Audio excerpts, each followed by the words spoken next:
এসে দেখলো না হয় মনেরই ভাঙন।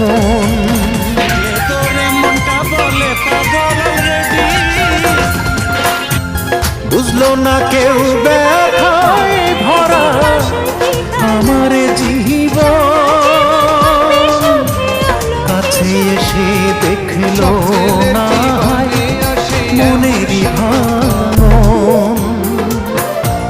চার আঙ্গুলের এই কপালে, চার আঙ্গুলের এই কপালে কষ্ট বেড়ে যায়। আমার দুঃখের গল্প শোনা মানুষ কেহ না।